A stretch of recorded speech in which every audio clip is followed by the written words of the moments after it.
I would like to welcome all of you as members, participants, our stakeholders from Treasury. I understand they are here because they are on the agenda, the support staff and media and all other participants on the platform. I really want to welcome you and appreciate your presence. We've not been meeting for quite some time, but there's a reason, because we wanted to give provinces an opportunity to do what they are supposed to do.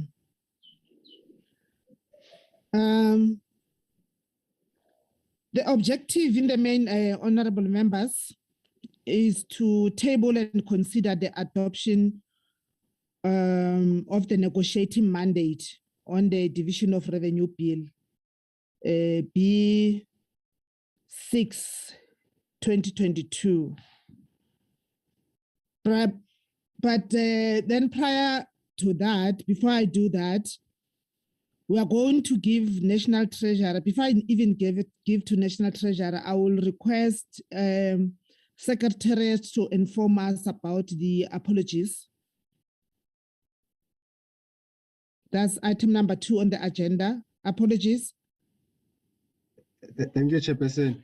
Chairperson, there are a few members who are going to join the meeting a little bit late. Honorable Mamarachane, Honorable Njadu, they have been double booked, including Honorable Dutoit, but Honorable Dutoit has joined the meeting already.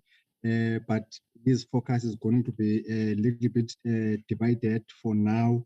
And there's the last issue of Honorable Moletsane is going to be as Chairperson until 10. After 10, he will leave because he has better. Thank you. Otherwise, all members indicated that they will join the meeting, but some will leave early. I mean, only one member will leave early, others will join the meeting late. One member is executive divided for now. Thanks. Okay, thank you very much.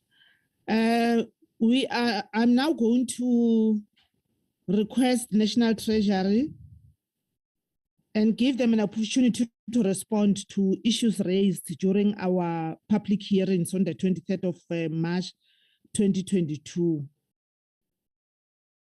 And remember, I'm just hoping, as we were dealing with the apologies and noting them, that the 3 members will be joining us as we go on.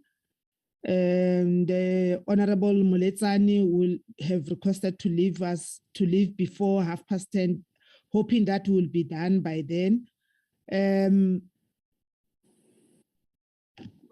We are expected to get responses, because as and when we were receiving these mandates from the provinces, and also considering that National Treasury has deployed their teams to respective provinces, they have something to say in as far as their interactions or their deliberations in the portfolio committees in the legislatures.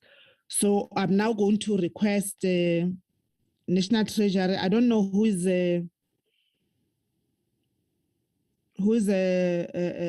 leading National Treasury. I also understand it's PBO here.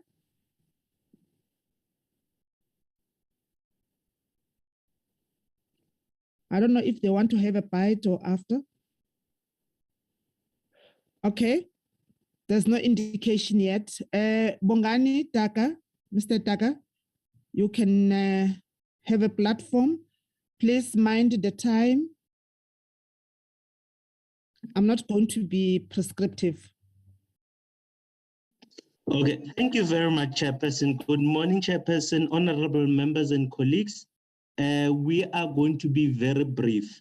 And just to Lubabalo, may you please give Elelwa Matladi like a right to project? But Chairperson, just to indicate how we are going to synchronize our responses, myself and Sadesh are going to briefly touch on the recommendations that were made in the negotiating mandates, and then LL Luang and Matapelo will respond to the inputs that were provided during the public hearings. So in terms of the responses to the recommendations. Just a second, Mr. Mdaga. There's a point of order. I see Honorable Ryder.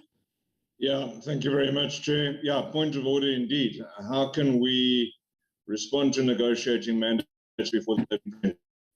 Pardon? How can Treasury possibly respond to negotiating mandates before we've presented them as the members of this committee, or is our role being subsumed by paperwork?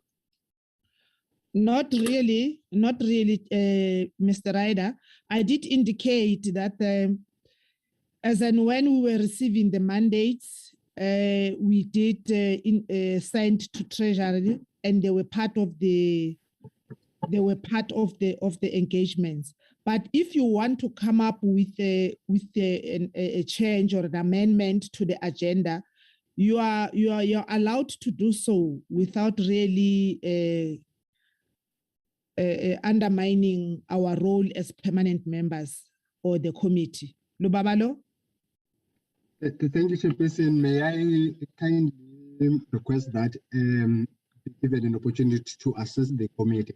What Mr. Dara is responding to is the submissions that were made during the public hearings, not the negotiating mandate.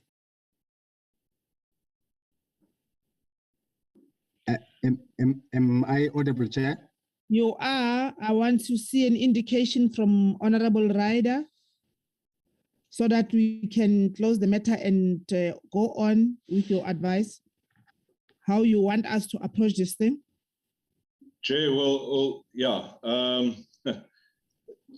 That's what Treasury said they were going to do. The opening comments were that they were going to respond to the negotiating mandate comments. You know, to respond to the public submissions, then allow us to present the mandates and then respond again will be a duplication, I feel.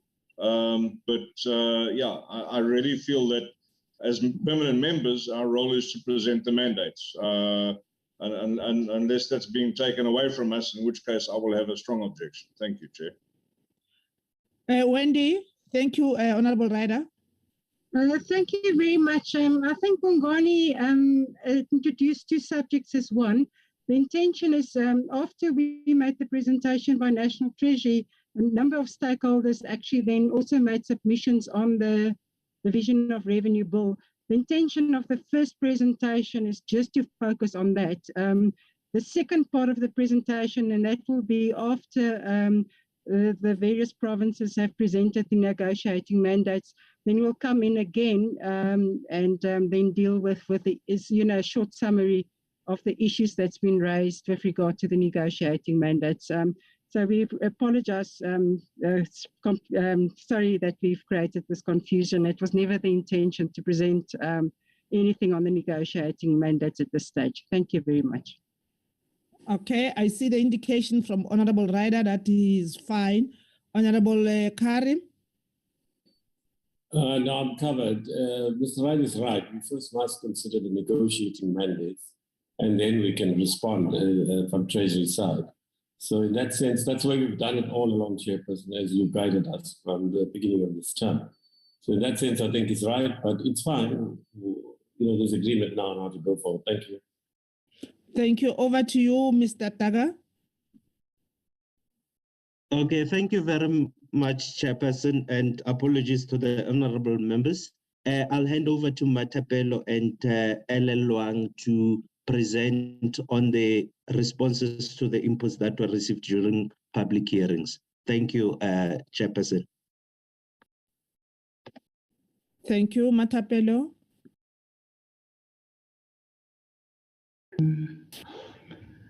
Good morning, Honorable sorry, Chairperson. I think Honorable Karim, is this a new hand? No, that's the early one. Thank you. Okay. Okay, you can continue, madam. yes. Good morning, Honorable Chairperson. I think Ellen Wang is supposed to start. Given the structure of the presentation, and then I'll follow after her.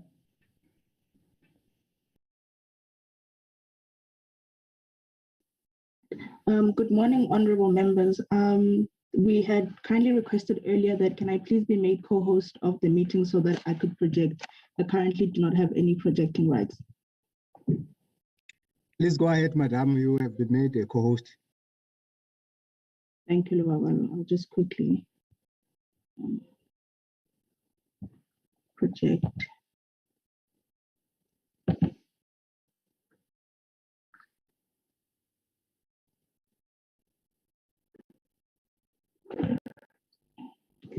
Just to get an indication, Lubabalo, can you see my screen? We can see your screen, but it's not the presentation. It's the screen from your computer.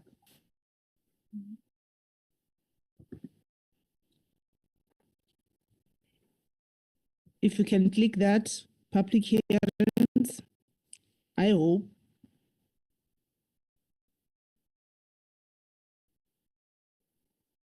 Is it still not showing? No, it's not, madam. Apologies, Chair. I'm just going to try one more time. Matapele, can you please try on your end? Okay, ma'am. Okay, I wanted to ask Lubabalo. Lubabalo, can you please also give me access so that I can try to project on my side as well? You can attempt now, Matapelo.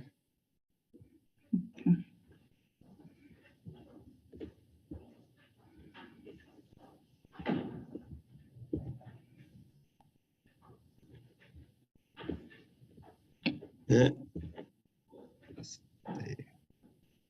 Good.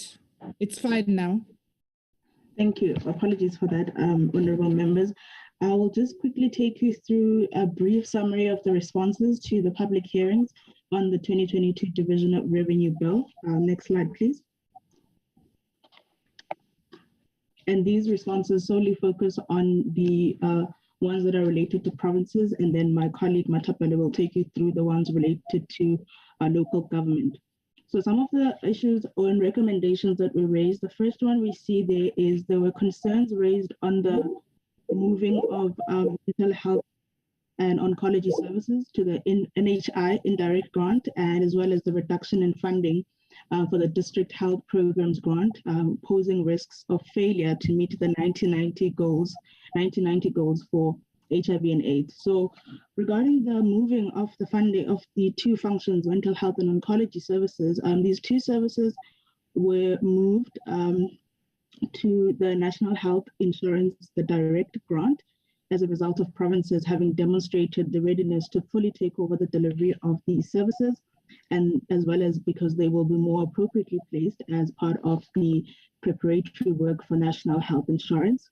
With regard to the cut on the district health programs grant, it's not a cut in per se, but it is a result of the two functions, the mental health and oncology services, having been shifted to the National Health Insurance indirect grant. So the funding that was allocated to the programs that were in this grant before remain. It's just a moving of those functions, as those two functions will be funded from a different grant, which is the NHI direct grant. Next slide, please. There was also a recommendation that human rights impact assessments should be undertaken whenever government wishes to propose a funding cut to socioeconomic rights.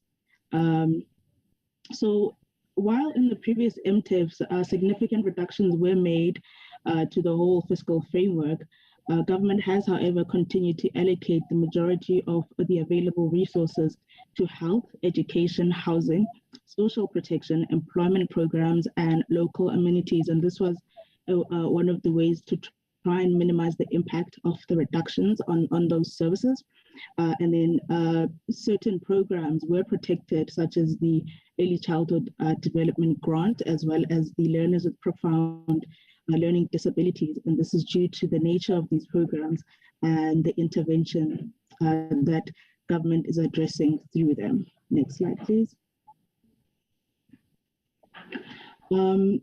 There was also another concern raised regarding the 2022 MTEF PES allocations, particularly the perceived cut in the second year of this MTEF, which is 2023-24. The changes in the overall provincial allocations do not reflect a cut or reduction in the allocations in the next financial year. The change is mainly as a result of funds that have been added to the provincial equitable share only for the first year of the MTEF, which is 2022-23, and these allocations have no carry-through costs. Next slide, please. Key proposals for the utilization of the health promotion levy, as well as there was also another recommendation to increase support to the National School Nutrition Program, and this was to expand the program to be inclusive of breakfast.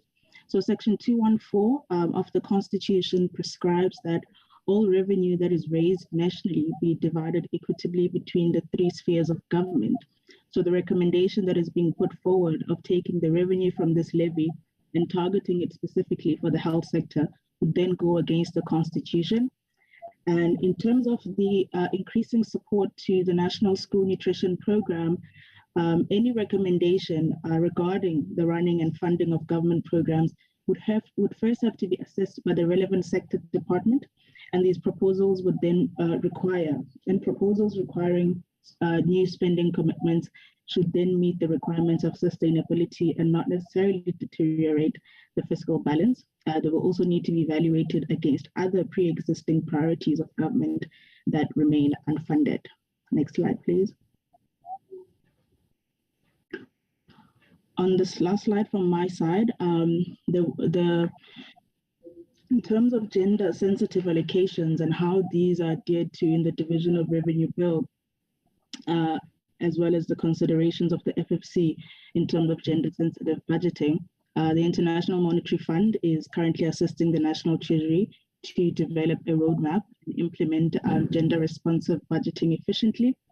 In terms of basic education conditional grants, that is the EAG, School Infrastructure Backlogs Grant, and ECD grant. So the allocation for education infrastructure grant was not reduced. So the change in the allocation from 2023-24 is as a result of funds that have been added in the first 2 years of the MTEF for disaster response. And then for the School Infrastructure Backlogs Grant, funds were only added for the first year of the MTEF for the once-off cash gratuity. The Early Childhood Development Grant allocations to each of the provinces were determined by the National Department of Social Development in consultation with the Provincial Departments of Social Development. For the changes in the Health Facility Revitalization Grant, the changes that are seen in this grant is a reprioritization of funds to respond to the increasing pressure that provinces are facing in the hiring of medical interns. Thank you, honorable members. My colleague Matapelo will take you through the local government responses. Good morning, Honorable Chairperson and honorable members. My name is Matapelo, and I'll be taking you through the responses and the recommendations that we received, but specifically focusing on local government. So the first recommendation on the next couple of slides shows the recommendations we received from COSATU. And the first one relates to the necessity of having a new and sustainable funding model as what was promised in the budget. And our responses with regards to this recommendation is twofold. Firstly, we wanted to highlight that the local government equitable share formula uses credible available cost estimates to determine the allocations that are equitable to all the 257 municipalities. However, we recognize or we appreciate or welcome the rationale behind the recommendation, and it is for this reason that over the 2022 MTF, a working group consisting of officials from the National Treasury, DCOG, the FFC and SALGA will work on refining some of the elements of the local government equitable share formula. And then with regards to conditional grants, there are two methodologies that are used for determining allocations for municipalities. And the first one, or the first methodology, is formula driven. And then the second methodology is informed by projects that are going to be undertaken, as well as the applications that are received. But we also wanted to highlight to honorable members and colleagues that there is no methodology that is better than the other, and that the local government grant system uses a mix of different allocation methodologies depending on the nature of the grant to be allocated. So really the conversation should not be about which methodology is the right one, but rather about which method is appropriate given the type of the grant that is being used or the purpose that the grant seeks to achieve. But also linked to this, we wanted to highlight to honorable members that over the 2022 MTF, the National Treasury will be reviewing the conditional grant system. And really the rationale for reviewing the grant system is to, amongst others, look at the appropriateness of the methodologies that are used to allocate grant funding. And then linked to the necessity of having a new, or the recommendation making a proposal for a new and sustainable funding model. There was another recommendation proposing the consolidation of unsustainable municipalities and moving towards the district development model. So while we appreciate or we are cognizant of the implications of unsustainable municipalities, but the lessons we drew from the measures that took place during the 2016 redemarcation process has clearly shown that the redemarcation process was not as fruitful as what was envisioned. And it is for this reason that we are not fully in support of this recommendation. But what we have done is to provide the Municipal Demarcation Board with extensive input on the key viability factors or indicators that needs to be considered in future redemarcations. And then with respect to the proposal on the district development model approach, we are fully in support of the recommendation.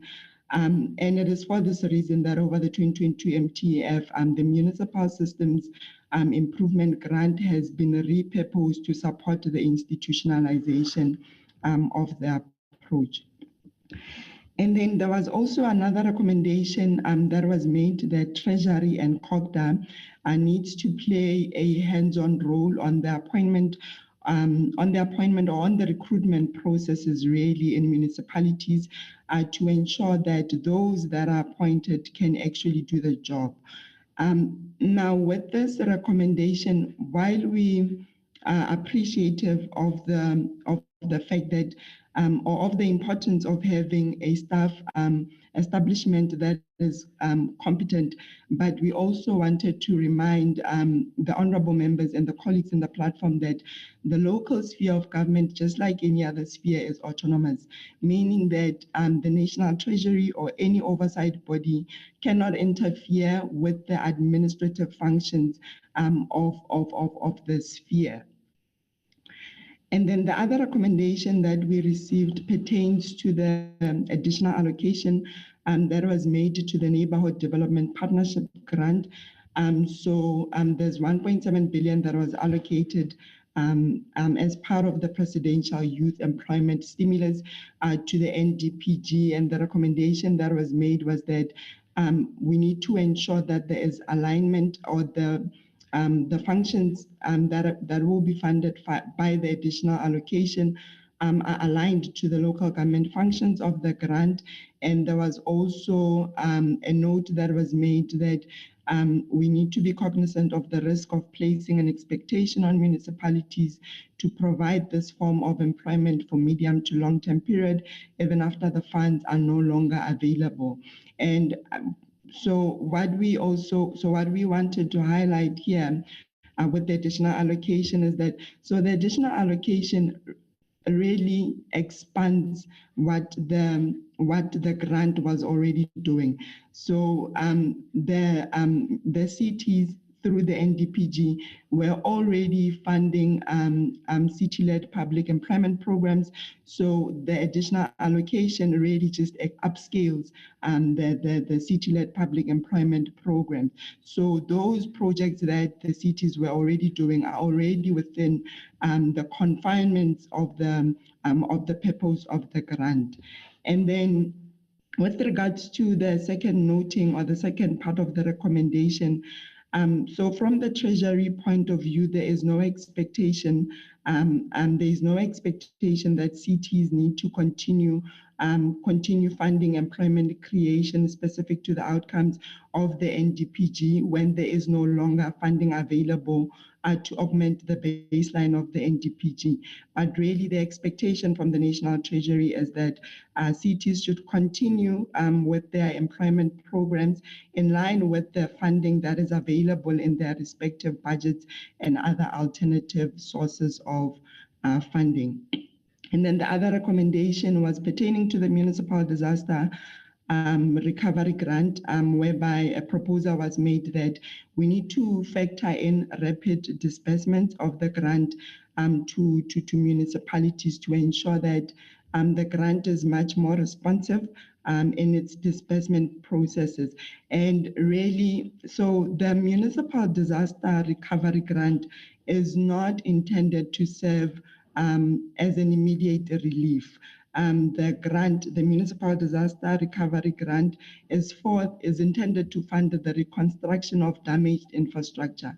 And as honorable members and colleagues would know, infrastructure-related projects requires a considerable amount of planning, which often takes time. But we also thought that we also need to highlight the two-pronged processes that are followed in the aftermath of a disaster. And the first one really provides an immediate relief, and the immediate relief can be funded from reprioritizations within the existing budgets or using disaster response funds or reprioritizing grant funds. And then the second part, funds post-disaster repair and recovery, and this is what the municipal disaster recovery grant is funding. And this is typically funded from the contingency reserve, and the allocations are often earmarked in the adjustment budget or in the next budget cycle. And then the last slide shows the recommendations that we have noted and we are also that we also concur with. And the first one was maintaining the upward trajectory in the local government allocations from the nationally raised revenue in order to realize the aspirations contained in the white paper of local government in respect of subsidizing the provision of basic services. And then linked to this, there was also another recommendation, that whereby the increase in the allocations to local government over the MTEF are welcomed, as they will assist with materializing the promises or the promise that is contained in the white paper on local government, in the white paper for local government. This brings me to the end of my presentation. Thank you, Honorable Chairperson.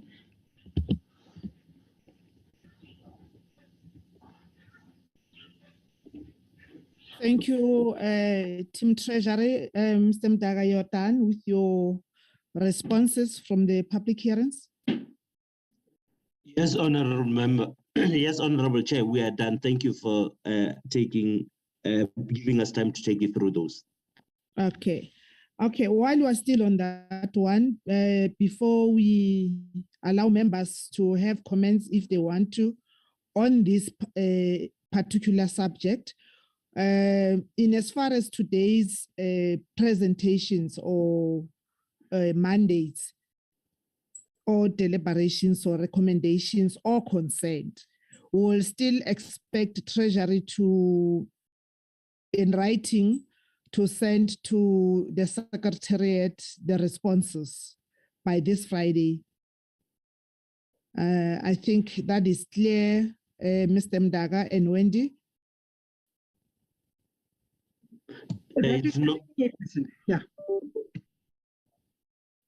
It's fine, thank you. Honorable members, do you have anything that you want to comment on in as far as this presentation is concerned? Or can we step to the next item? Honorable Mkiva? No, Chair, I was going to suggest that maybe we move to the next item on the agenda. If then we would want to have a bite on this, we can perhaps combine the issues after the presentation of the negotiating mandates. Thank you. I don't see any other hands, which means we agree and there's no contrary view. Can we have the mandates on the screen if possible? Okay, Chairperson, I'm going to do so just now, Madam Chair. I just want to seek guidance, Chairperson. There are provinces with respect to the process that we're about to start now. There are provinces who have submitted 2 documents in different formats, a committee report and also the negotiating mandate. In some provinces, for example, let me make an example about Cape, they are negotiating mandate is captured with one document. There are 2 recommendations or observations about this process, so it's going to be easy. But in others, I think I need to work very nicely with members. We agree that I will flag first the committee report. The member will guide me where I must go, and then later on come back negotiating mandate, if that is correct. Okay, I think also members have received the document from the provinces. I will not speak on behalf of the members. I think members can suggest how they want to present their mandates. In as far as Mpumalanga is concerned, I think there are only two recommendations which are not controversial. I will present the mandate only. We are going to start with Honorable Mkiva. How do you want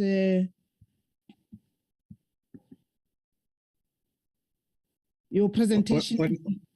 Honorable Mkiva's, I think his part is sorted because everything is in one document, Chair. I'm going to flag it just now. Okay.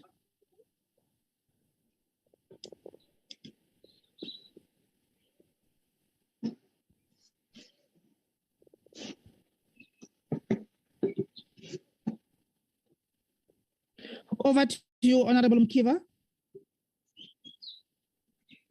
Good morning, Chairperson of the Select Committee on Appropriations, and good morning to the honorable members, the staff of Parliament, as well as the team that is coming from Treasury. This is a negotiating mandate which has been signed by the Honorable Luana, who is the chairperson of the Portfolio Committee on Finance and Provincial Expenditure. The chairperson had attended this meeting when it began, but he requested that he may be released owing to other urgent matters that he needs to attend to.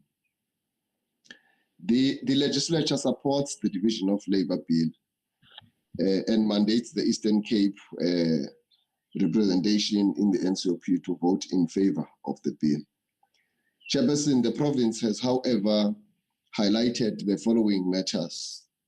The province is saying that even though the National Treasurer does respond to concerns raised in the negotiating mandates, these responses, however, do not serve to alleviate the challenges experienced by our province. These, amongst others, include the committee's submission to the FFC, and the National Treasury on provincial infrastructure backlogs, inadequacy of the provincial road maintenance grant formula with respect to addressing road infrastructure challenges in the province, review of the equitable share formula, indirect grants expenditure and subsequent withholding of funds to the province in the event of non-performance of these grants.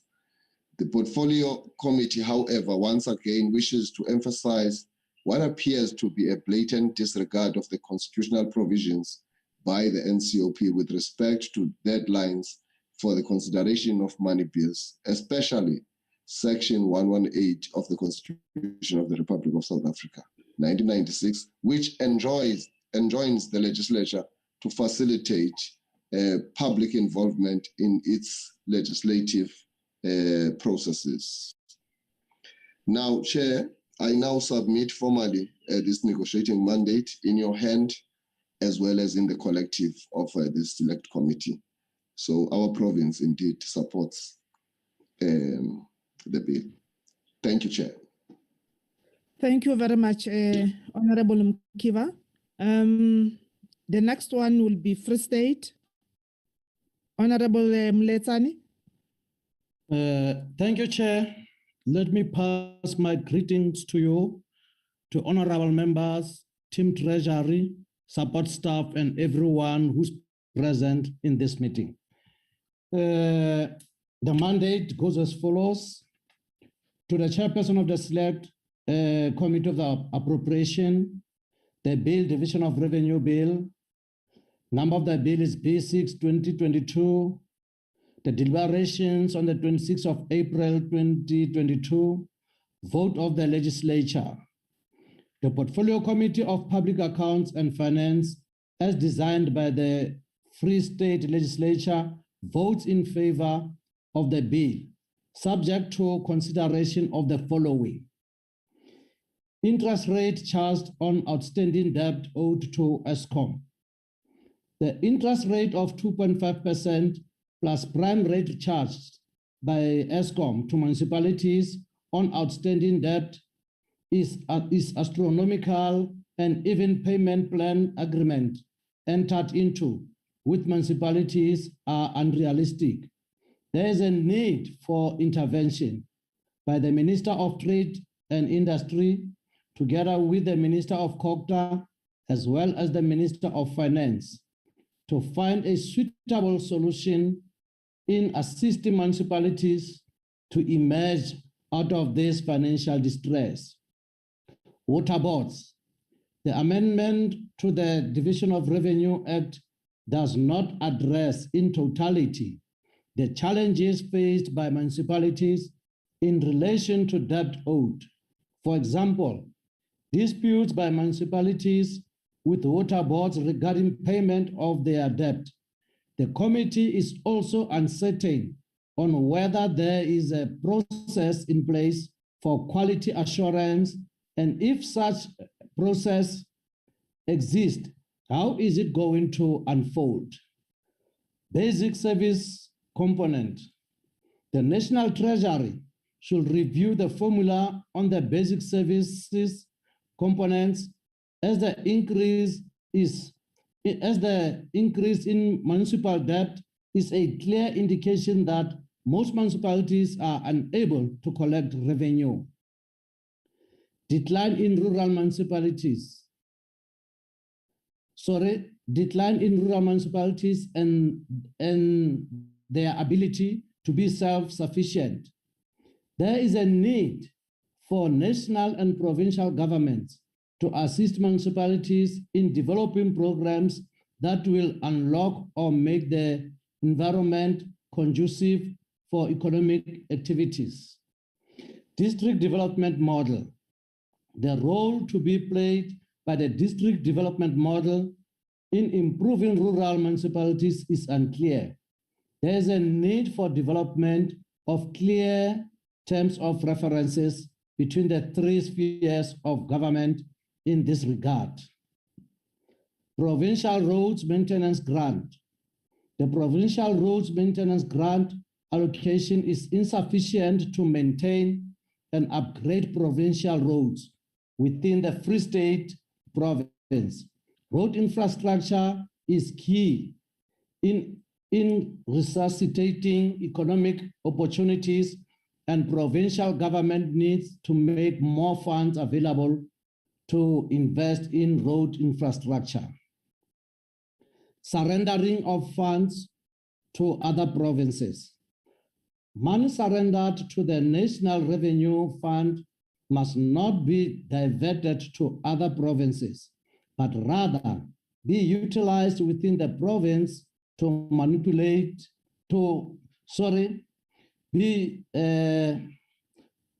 funds must not be diverted to other provinces, but rather be utilized within the province to municipalities that are in their need of funding.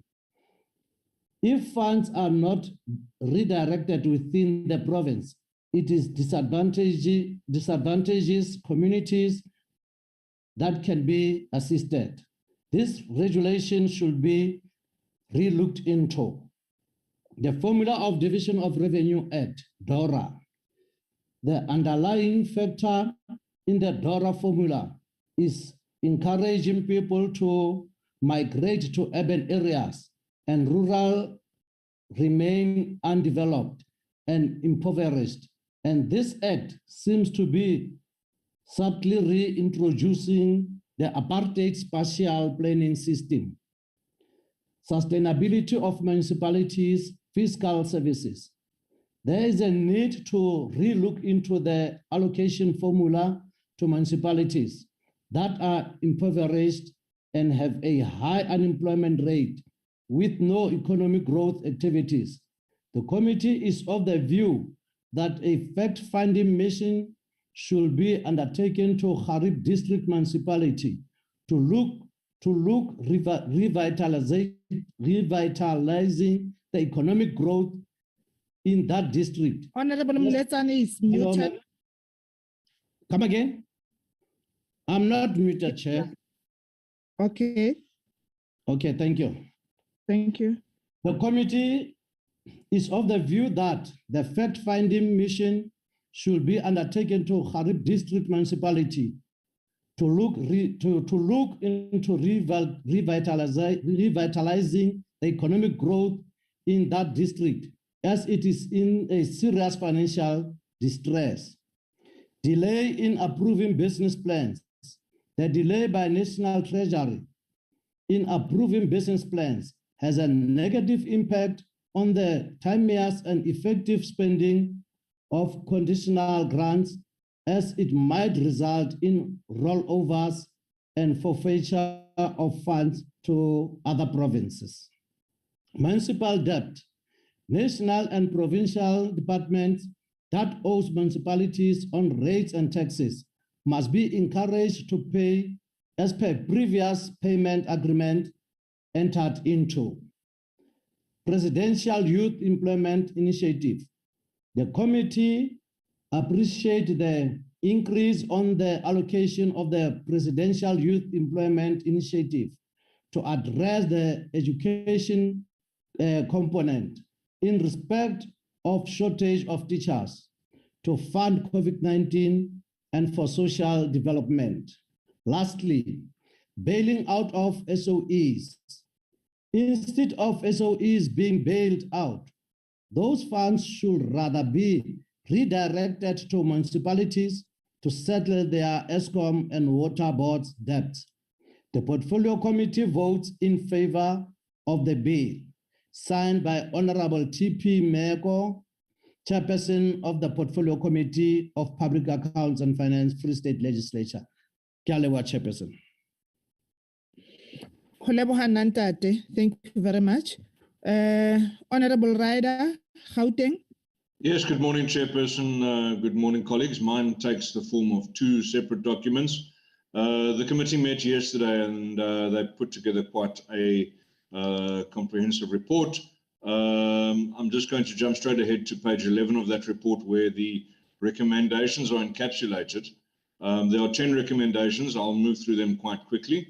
The National Treasury should ensure that within the medium-term framework, municipalities are capacitated to prudently spend the monies allocated to it. The second recommendation is that National Treasury should speed up revising the local government equitable share formula in view of municipalities becoming financially distressed due to their shrinking tax base, which has been further exacerbated by COVID-19. The National Treasury, through the Municipal Systems Improvement Grant, should support municipalities to embrace digitization and diversify their revenue as part of building financial resilience of local government. The National Treasury should make available guidelines for the management of funds earmarked for presidential youth employment initiatives to bolster the legislature's endeavor to conduct oversight. That National Treasury should ensure fair and equitable distribution of resources to areas impacted by disasters. That National Treasury should develop mechanisms or a mechanism to ensure funds earmarked for COVID-19 and disaster relief are expended for their intended purposes. That National Treasury should ensure that all spheres of government comply with the provision of the PFMA to ensure that 8% of the value of assets is set aside for maintenance. That National Treasury should continue striking a delicate balance in the allocation of resources in view of competing priorities. The next recommendation from the legislature is that the Portfolio Committee acknowledges the role of the Vaal River system that it plays in the economy of Gauteng and urges National Treasury to ensure that there is value for money on funds allocated for its rehabilitation. And the last recommendation in the report is that National Treasury should ensure the build-up of contingency reserves to mitigate disasters that the world has become susceptible to due to climate change.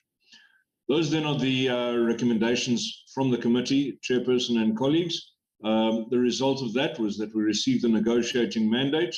It is signed electronically by the acting chair of the Finance Portfolio Committee, the Honourable Macheke, and the Gauteng Provincial Legislature supports the principle and detail of the bill and therefore is mandating me to vote in favour of the Division of Revenue Bill. Thank you, Chair.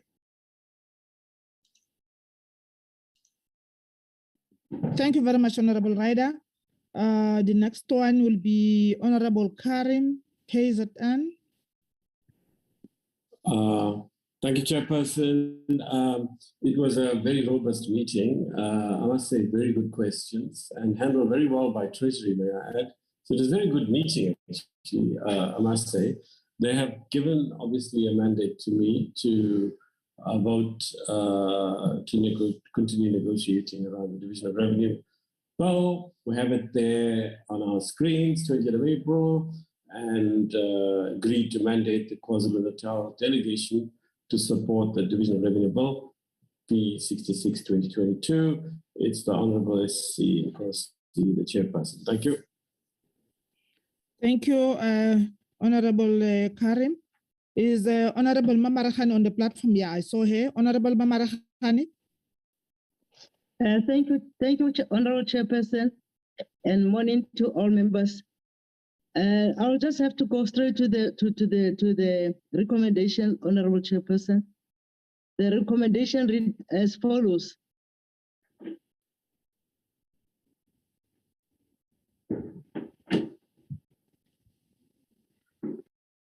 You are muted, Honorable Member. We can't hear you.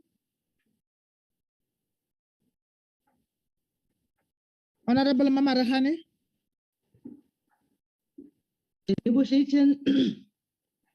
Negotiating mandate.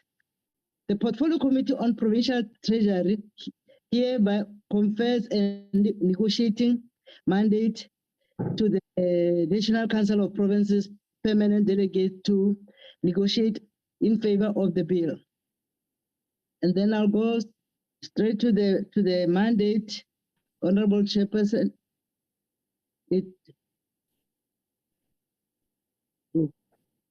Okay.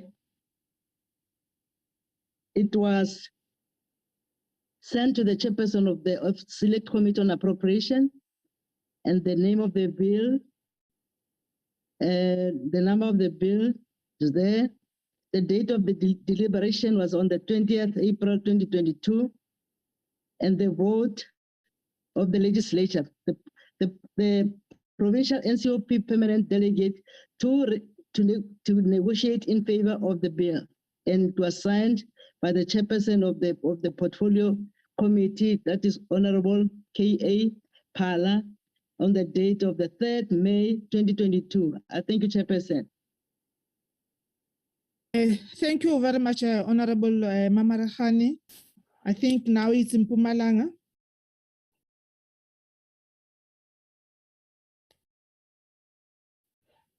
Mpumalanga.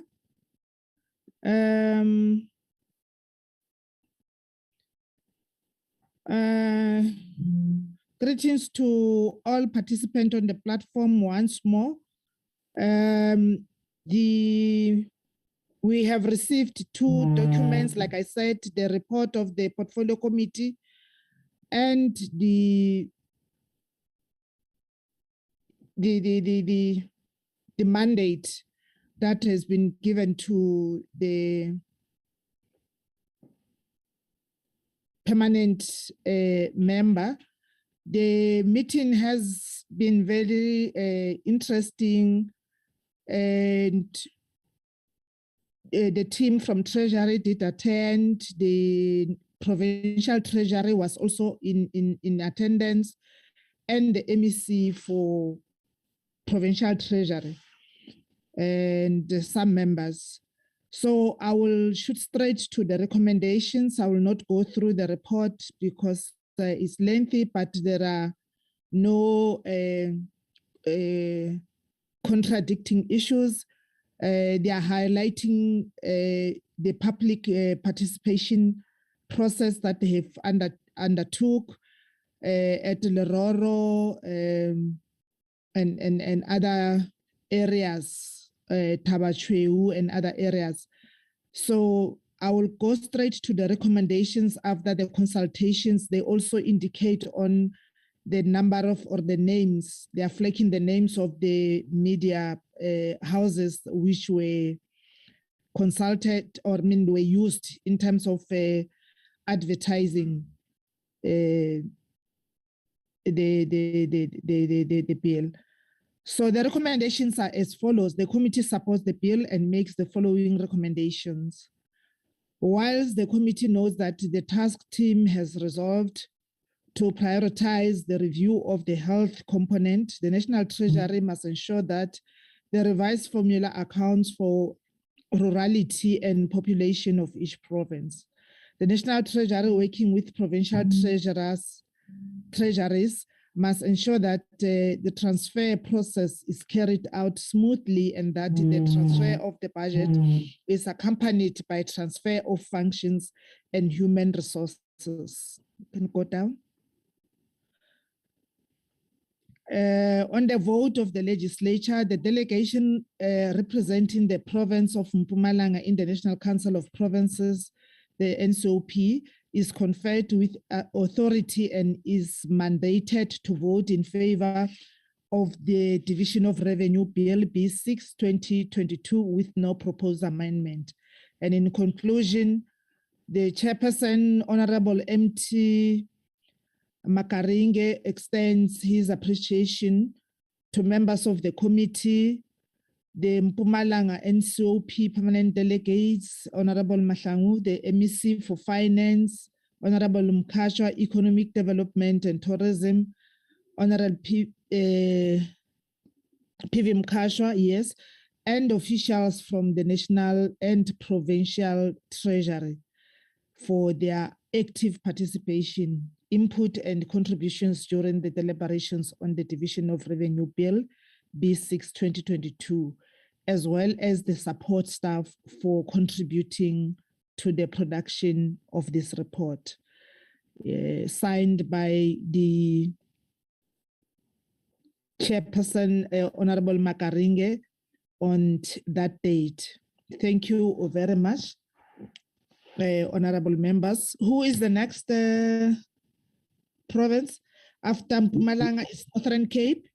Honorable, you still have this document to deal with, Chairperson. I'm sorry. Okay, sorry about that, honorable members.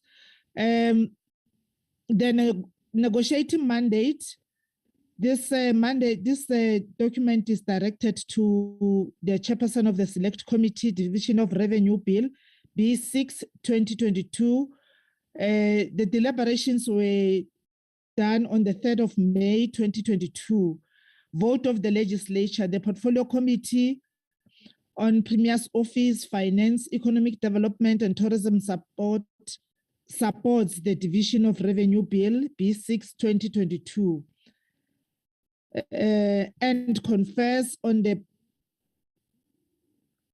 permanent delegate representing the province of Mpumalanga in the National Council of Provinces the mandate to vote in favor of the bill without any proposed amendment, signed on the 3rd of May 2022 by the Honorable T.M. Makaringe, the chairperson of the Portfolio Committee on Premier's Office, Finance, Economic Development and Tourism.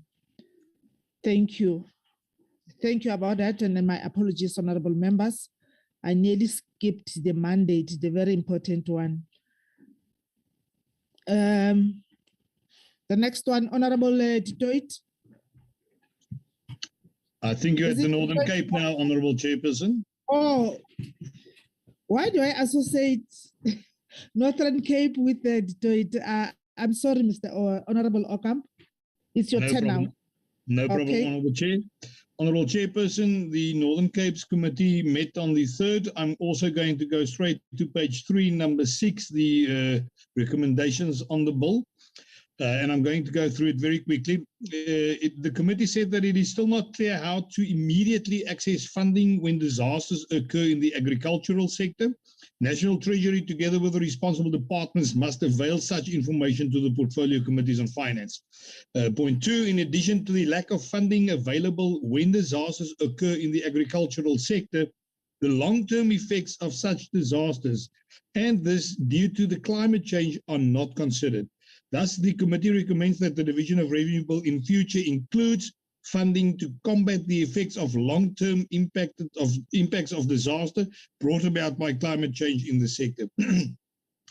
The committee, as always, Honourable Chairperson, acknowledges the progress made in terms of the review of the provincial equitable share formula. However, the Northern Cape cannot be treated the same as other provinces due to its geographical size, as it is the biggest province geographically, making it one of the vastest provinces in terms of distances that needs to be travelled to deliver services.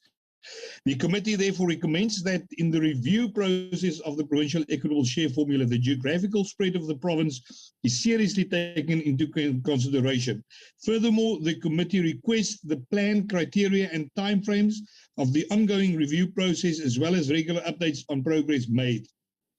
Honourable Chairperson, then there was quite a few inputs from the public. One of the biggest outstanding issues that were mentioned by almost all of them was that stricter measures must be included in the bill and regulations to ensure that municipalities spend conditional grants for the intended purposes and not misuse it once it has been transferred. The committee recommends that the MEC for Finance must renegotiate at MINMEC level the allocation to the province to ensure that the uniqueness of the Northern Cape and its challenges for service delivery are adequately addressed. There was a dissenting view by the Democratic Alliance. Honourable Chairperson, then we can go to the next document, the document of the Division of Revenue Bill itself.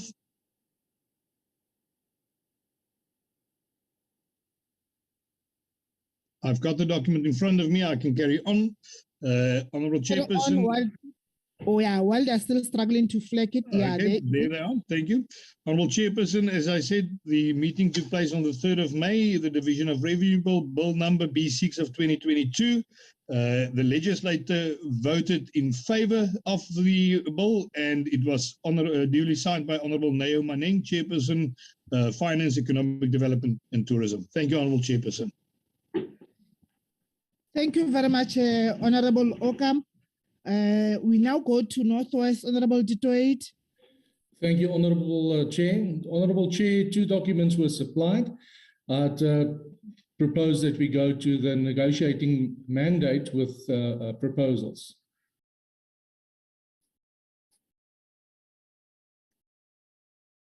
That'll be 2 pages.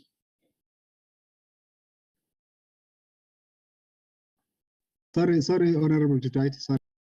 No problem.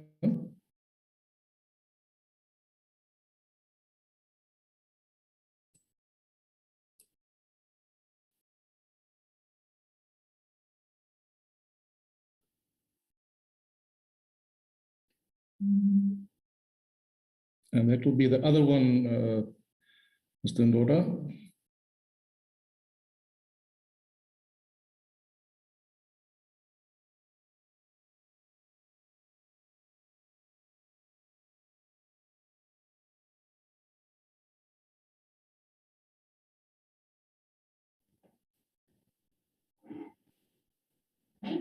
There you go. There we go.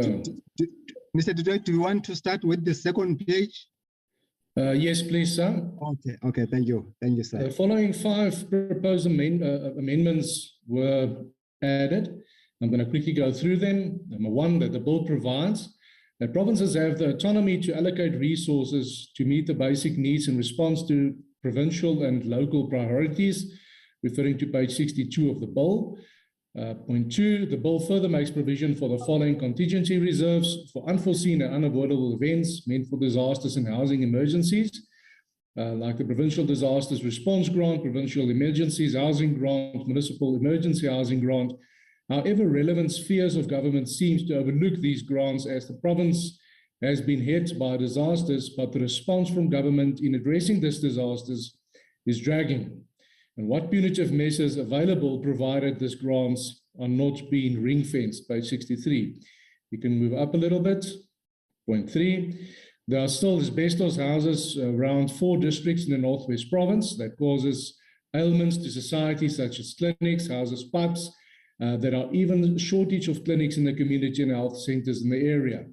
How will National Treasury ensure that there are relevant monitoring systems in place to guarantee proper spending of the funds to specific projects as per the SFC recommendations? Number 4, the institutional component of 5% should not be divided equally between provinces as provided by the bill, as the demands and priorities of provinces are not the same. It is therefore proposed that consideration be made to the rural dominant provinces as compared to metropolitan dominant provinces. For instance, the Equitable Share 2022 MTF as per W1.7, page 73, the total weighted average of Gauteng is 21.5%, whereas Northwest is only 7.1%. And then lastly, the bill provides for rural roads assets management systems grants, but there's no indication as to the allocations per municipalities and provinces on page 248. Then if you can go to the mandate itself, please, sir.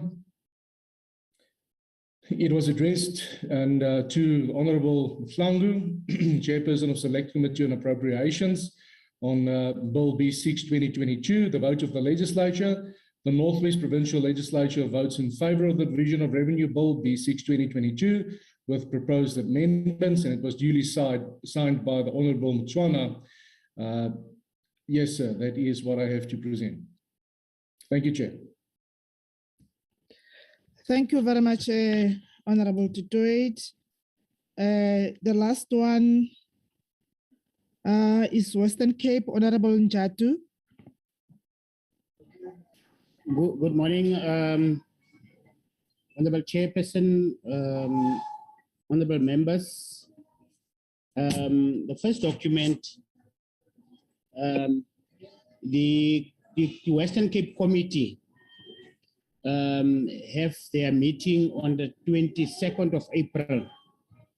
And the committee, the document referred to the Western Cape Provincial Government allocations and also to the local government Western Cape allocations. So that is the reference of the documents in terms of the amounts received by the provincial government and also the amounts received by local government, which is reflecting on the document. Then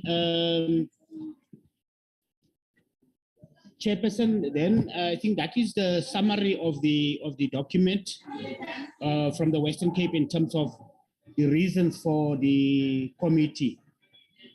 So therefore, we will then go to the second document. Can you reflect the second document?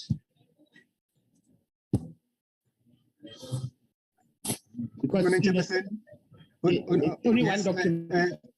Yes, Honorable Judge, we only received this. All right, that's fine. So let me then say that the Western Cape Committee, according to the 2022 national budget, in terms of its reasons, is the national government has allocated 41.2% of national raised funds to provincial government, up to 0.6 from the 2021 MTBS, and 9.1% to local government. So those are the reasons for the committee. It will be as follows. The Budget Committee, having considered the subject of the Division of Revenue Bill 6/2022, NCOP referred to it in accordance with Standing Rule 217, confers on the Western Cape delegation in the NCOP the authority to not support the bill. Thank you very much, Chair. Thank you very much, Honorable Njatu. Honorable members, can we have a bite or comment on the presentation? Can I just say, Chair, the chairperson of the committee is Honorable G. Bartman. My apology, Chair. Okay, no problem. It's not a train smash.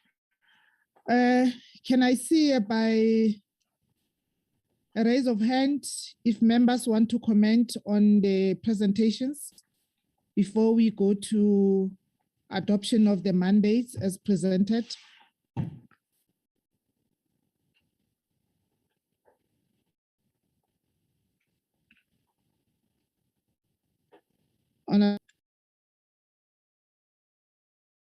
Chair, maybe I may have the first bite, Chairperson.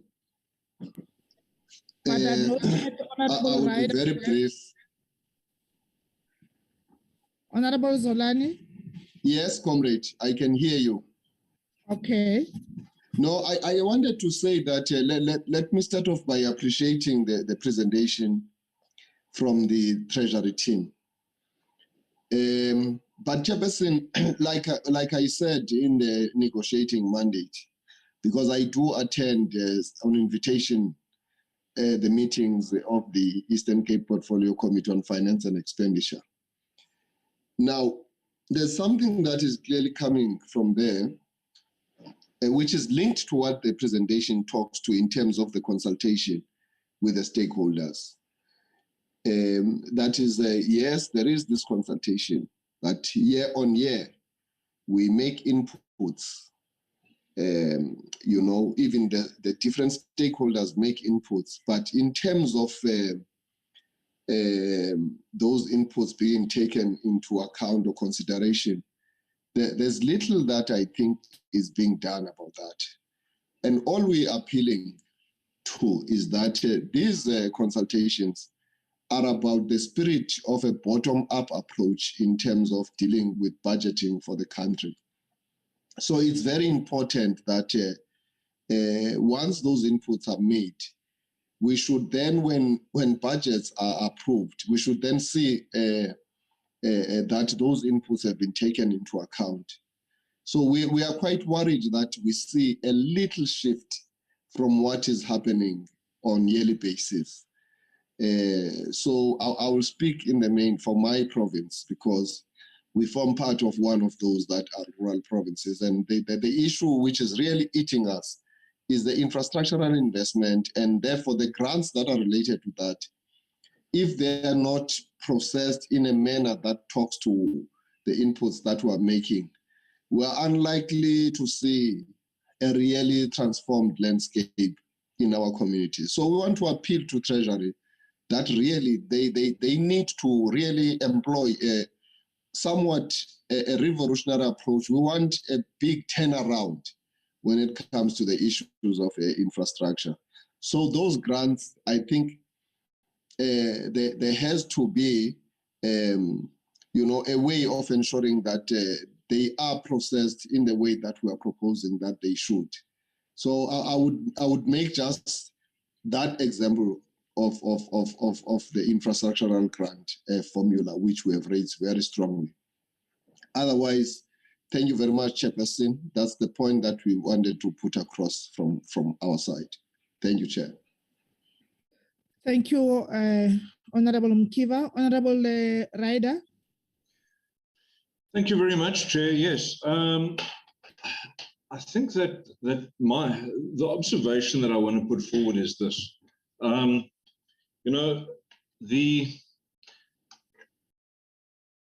There seems to be a disconnect in terms of intergovernment relations. And the NCOP is closely linked to IGR and promoting IGR and ensuring that it's happening effectively. Now, we have the Budget Council and the Budget Forum, which both take place to discuss the division of revenue at a provincial and a municipal level, respectively. And I think that MMCs at local government, SELGA certainly at local government level, and MECs at provincial level have substantial input into the Budget Council and the Budget Forum. And so Treasury interacts with them closely and at length. The disconnect seems to come in between the MECs and the committee chairpersons. And there seems to be a lack of information flow going back from the Budget Council and the Budget Forum to the oversight committees. And I think that there is a result of this that we see in our committee, where there are repeated demands to review equitable share formulae and to have a look at how things are allocated. When these matters are actually, ironed out extensively at the Budget Forum and the Budget Council. So, Chair, I think that we need to have a look at how these things, these two IGR engagements specifically, are being communicated back to the legislatures and to the councils that are affected. Because at the moment, the message is not going through. There's a disconnect between the executive and the committees that have oversight over the executive, and a general misunderstanding as a result. And that is taking up quite a lot of our time. And of course, Treasury is going to respond to us and respond to these mandates and say, but we've spoken about this. We've dealt with these issues at the Budget Forum and the Budget Council, and we've told the legislatures, but they haven't told the legislatures, they've told the executive, and the message is not getting through. So, Chair, I'm not sure what the right process is. I'm not sure if we as the NCOP should have closer oversight and perhaps get an invitation to the Budget Council and the Budget Forum to have oversight and see what's happening there and at what level is it being discussed. Is it a top-down push, or is there a robust discussion? And I know that at the Budget Council it gets very robust. I think it's less robust at the Budget Forum. But I do believe that there's a disconnect, and the messaging is not getting back to the oversight bodies that we're engaging with through our process. And I think it's something we certainly need to address, even if that means perhaps sending a few of the committee chairpersons along as observers to the Budget Forum, just to try and deepen the understanding from the oversight body's role. Because certainly the fact is that as part of their oversight role, they need to know that they are being properly represented in these IGR engagements as well. So, Chair, yeah, that's my submission for now, and I thank you for the opportunity. Thank you, Honorable Ryder. Ntate Mletsane. Thank you, Chairperson. Let me welcome the presentation by National Treasury. My comment is on the recommendation of the increase of local government for the next 3 years. One hope that the increment will be significant in such a way that it will be able to allow the municipalities to deal with their challenges. Thank you, Chair. Thank you very much, honorable members. I think I appreciate all your comments, but mostly what Honorable Ryder has spoken on, very important point. But then I think we need to find a way of driving it to where it's supposed to be.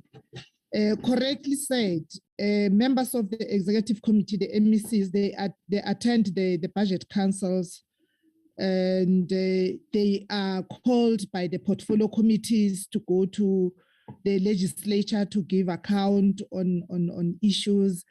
But I don't know how I agree with you that we need to find a space to push this or to come in, but also I don't want us to be seen as being big brothers, like maybe micromanaging or telling the portfolio committees what to do. But it's our responsibility also to see that the provinces are functional and so on. Like I reported in my presentation, the MEC was there, and the indication that I got is that there's a closer working relationship with the MEC. But how does the community or the public benefit from that working relationship? That's what we need to consider. Maybe we need to boldly say this and loudly in our report to the House, to recommend this to our House as we present the report. We make the statement. I think we are done, all members who wanted to have a bite. Tate Mletsane, is that an old hand, or do you want to come back again?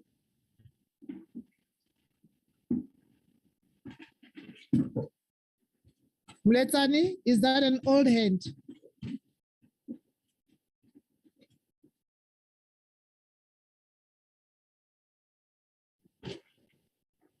Okay, maybe he has shifted. I think it's an old hand.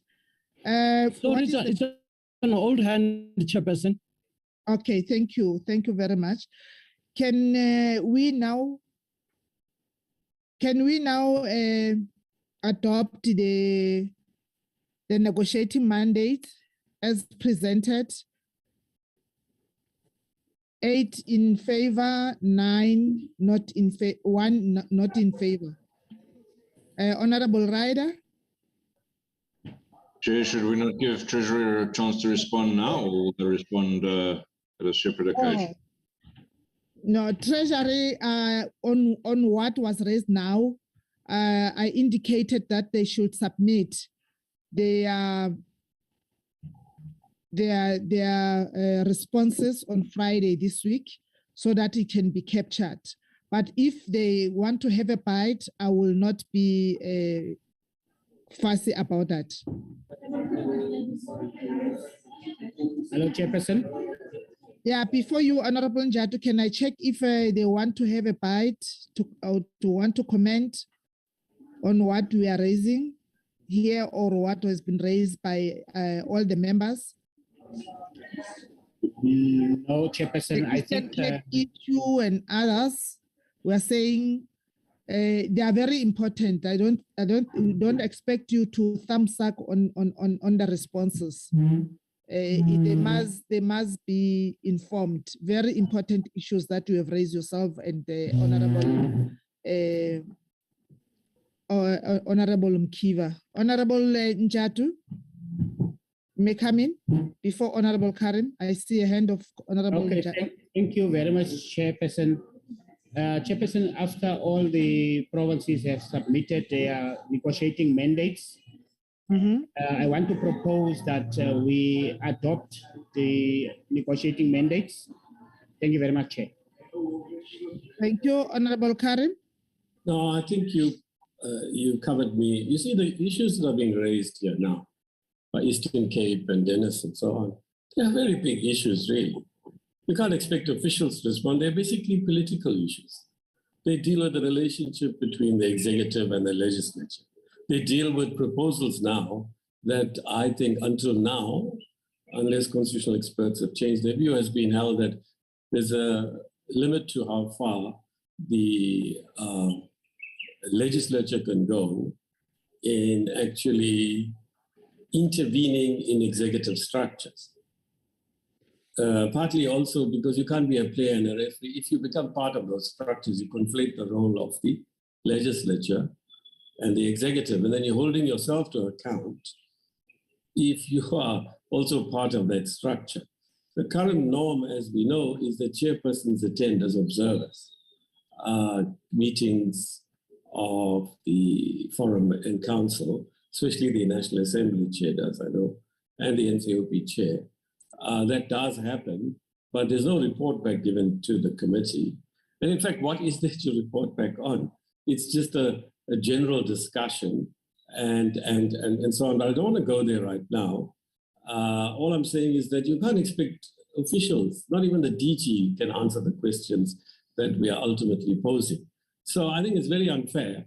This is a matter that must be discussed in another forum. It's actually a broader issue of the NCOP. This is something you discuss in a Lakota.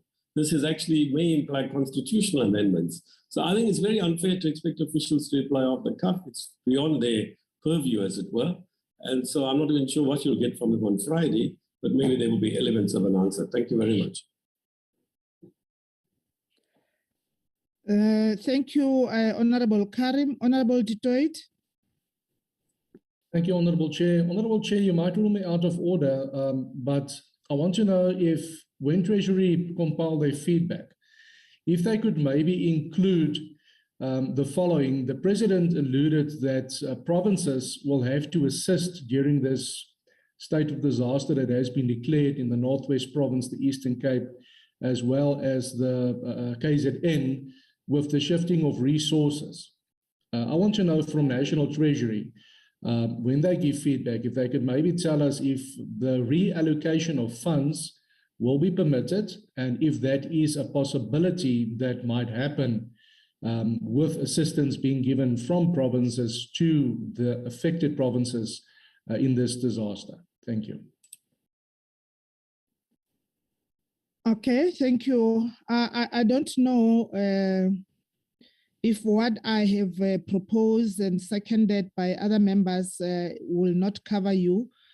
We say the response in as far as division of revenue is concerned and issues that has been raised by provinces, we expect Treasury to send responses to the Secretariat by Friday this week.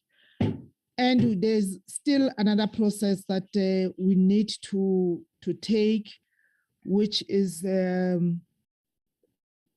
Livabalo, which is the next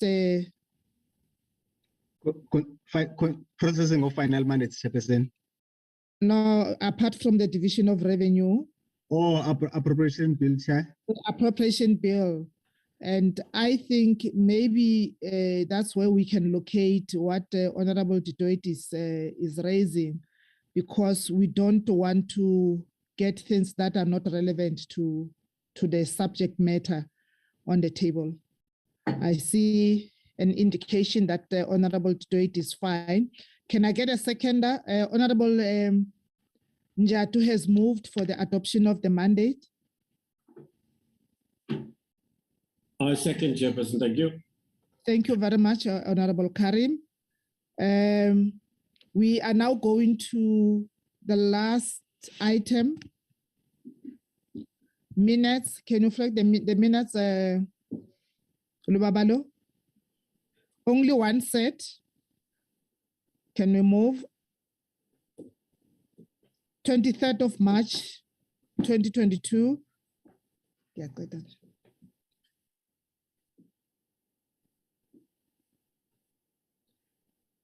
Page 3.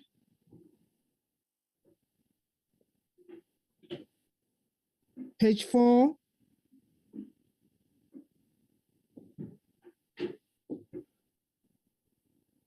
Page 5.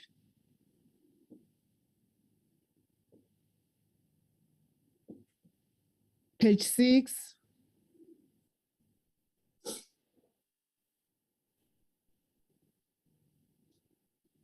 Page 7.